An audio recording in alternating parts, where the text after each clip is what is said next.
अस्सलाम वालेकुम नाज़रीन, उम्मीद करती हूँ कि आप सब लोग खैरियत से होंगे। कुखान रिव्यूज़ में आप सबको खुश आमदीद। तो नाज़रीन, ड्रामा सीरियल तुम बिन कैसे जिएंगे आने वाले एपिसोड में आप देखेंगे कि ज़ारा को उसकी ममानी जान अपनी बेटी की खुशियों का दुश्मन करार देती हैं और उस पर बहुत तशद्दुद करती हैं। वो बेचारी बहुत रो रही होती है और उन्हें यकीन दिलाने की पूरी कोशिश करती है कि ममानी जान उसने अपने सर को कोई भी सच्चाई नहीं बताई और ना ही ये बताया कि इसकी डिवोर्स हो चुकी है। लेकिन उसकी बात कोई नहीं सुनता। वो यकीन दिला दिला के थक जाती है। माही उसे धक्का देती है और उसका मिसकैरेज हो जाता है। सब लोग जब उसे हॉस्पिटल ले जाते हैं तो बहुत परेशान होते हैं। इस बार तो उसकी ममानी भी रो रही होती है कि आखिर ये क्या हुआ। वो उसे सज़ा तो देना चाहती थी लेकिन ऐसी सज़ा बिल्कुल भी नहीं देना चाहती थी। वो समझती थी कि ये उसकी बेटी की खुशियों की दुश्मन है और इसी तरह से वो उस पर जुल्म करती थी। लेकिन वो ये नहीं चाहती थी कि वो बच्चा ही खो दे। वो बहुत परेशान होती हैं। ज़ारा रो रही होती है और कहती है कि ममानी जान, आप लोगों ने मेरे साथ अच्छा नहीं किया। दिल के जाने के बाद मैं आप लोगों के साथ कितनी मुखलिस बन के रही हूँ। मैं अगर चाहती तो ये घर छोड़ के जा सकती थी, लेकिन मैं यहाँ पे दिल के बच्चे की खातिर रुकी हुई थी कि मैं आप लोगों को मायूस ना करूँ। लेकिन आप लोगों ने तो मेरी एक भी नहीं सुनी। ऐसे लग रहा है जैसे मेरी दुनिया ही उजड़ गई हो। आदिल के जाने के बाद ये बच्चा मेरी आखिरी उम्मीद थी। मुझे लगा था कि मेरे बच्चे के आने से मेरी दुनिया पूरी हो जाएगी और मैं आदिल के बगैर तो गुजार रही थी, लेकिन अब मैं अपने बच्चे के बगैर अपनी लाइफ कैसे गुजारूंगी। वो कहती हैं कि बेटा मुझे माफ़ कर दो। मुझे नहीं मालूम था कि माही की इस गलती की वजह से तुम्हें आज ये देखना पड़ेगा। तो वो कहती है कि मैं कैसे माफ़ कर दूँ। आप लोगों ने मेरे साथ अच्छा नहीं किया। पहले ही दिन से आप लोगों ने मुझे कबूल नहीं करना चाहा था।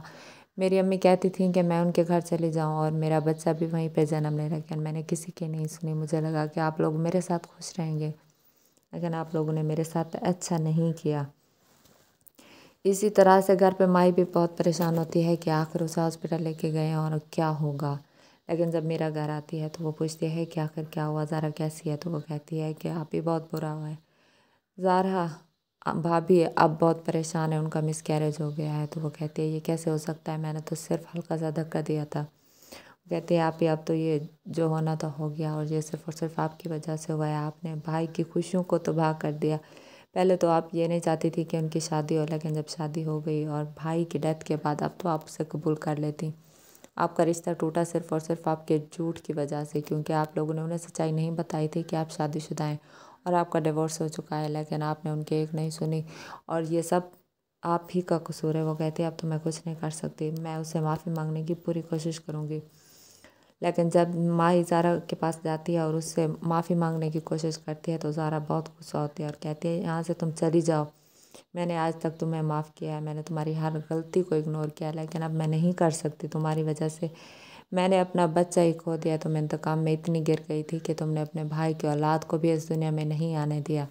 तुम एक कातिल हो। वो कहती है कि मुझसे गलती हुई है, मैं अपनी गलती पे शर्मिंदा हूँ। वो कहती है तुम जितना भी माफ़ी मांगो, लेकिन इससे मेरी खुशियाँ तो वापस नहीं आ सकती। मैंने तो अपना बच्चा खो दिया है और अब तुम्हारे सॉरी कहने से मुझे कोई फ़र्क नहीं पड़ता। मुझे अकेला छोड़ दो और यहाँ से चली जाओ। इसी तरह से माही वहाँ से चली जाती है और वो अपने कमरे में बैठी रो रही होती है। लेकिन वहाँ पे उसकी अम्मी चली जाती हैं और कहती हैं कि माही तुम इंतकाम में इतना गिर गई हो कि तुमने ज़ारा के बच्चे तक को नहीं छोड़ा। तुमने अपने होने वाले भाई की औलाद को ही मार डाला। तुम एक कातिल लड़की हो। तुम्हारा भाई इस दुनिया में नहीं रहा, लेकिन तुमने उसकी खुशियों को तबाह कर दिया। मैंने तुम्हें 1000 बार समझाया था कि ऐसा ना करो, लेकिन तुमने मेरी एक नहीं सुनी। और इस बात का यकीन तो ज़ारा भी हमें दिला चुकी है कि उसने तुम्हारी डिवोर्स वाली बात तुम्हारे ससुराल को नहीं बताई थी, लेकिन तुमने उसकी एक नहीं सुनी। तुम्हारी वजह से हमारे घर की खुशियाँ ख़त्म हो चुकी हैं। लेकिन जब ये बात उसके बाबा सुनते हैं तो वहाँ आ जाते हैं और कहते हैं कि तुम्हारी वजह से हमने अपना होने वाला बच्चा खो दिया, इसलिए अब तुम्हारे लिए इस घर में कोई भी जगह नहीं है। तुम हमारे घर में नहीं रह सकती। तुम एक कातिल और तुमने इतना बड़ा जुल्म किया है, इसलिए बेहतर ये होगा कि तुम हमारे घर से चली जाओ। उसका हाथ पकड़ के घर से निकाल देते हैं कि तुम्हारे लिए इस घर के दरवाजे अब हमेशा हमेशा के लिए बंद हैं, क्योंकि जो लड़की अपने घर की खुशियाँ तक नहीं देख सकती वो हमें आगे क्या खुशियाँ देगी। बेहतर ये होगा कि तुम अब दोबारा इस घर में कदम ना रखो। इसी तरह से ज़ारा के बच्चे की बात जब उसके घर वालों को मालूम होती है तो उसकी अम्मी बहुत रो रही होती हैं और कहती हैं कि मुझे पता है कि मेरी बेटी किस सदमे से गुजर रही होगी। मैंने तो पहले दिन ही कहा था कि तुम उस घर में शादी ना करो, वहाँ सब के सब तुम्हारे दुश्मन हैं, लेकिन उसने हमारी एक नहीं सुनी थी। आज वो बहुत परेशान होगी और इस پریشانی کی حالت میں ہم اس کی کچھ بھی ہیلپ نہیں کر سکتے۔ اس کے گھر والے اسے سمجھانے کی کوشش کرتے رہے لیکن اس نے کسی ایک کی بھی نہ سنی۔ سعد بھی بہت پریشان ہوتا ہے کہ اس کی دوست نے اپنا بچہ کھو دیا اور اب وہ کیسے اپنی لائف گزارے گی۔ تو اسی حالت میں وہ لوگ کہتے ہیں کہ ہم اسے گھر واپس لے آتے ہیں۔ تو اس کے بابا کہتے ہیں پتہ نہیں اب وہ اس گھر میں آتے بھی ہے یا نہیں، پہلے بھی تو ہم لوگوں نے بہت اصرار کیا کہ وہ اس گھر میں ہمیشہ ہمیشہ کے لیے آ جائے، لیکن اسے تو عدیل کی فیملی کے ساتھ رہنا تھا اور آج یہ دن دیکھنے پڑ رہے ہیں اسے۔ تو ناظرین یہ سب آپ دیکھیں گے آنے والے ایپیسوڈ میں، اور اگر ابھی تک آپ نے میرے چینل کو لائک اور سبسکرائب نہیں کیا تو کر دیں تاکہ تمام مزید آنے والی ویڈیوز آپ دیکھ سکیں۔ تب تک کے لیے اللہ حافظ۔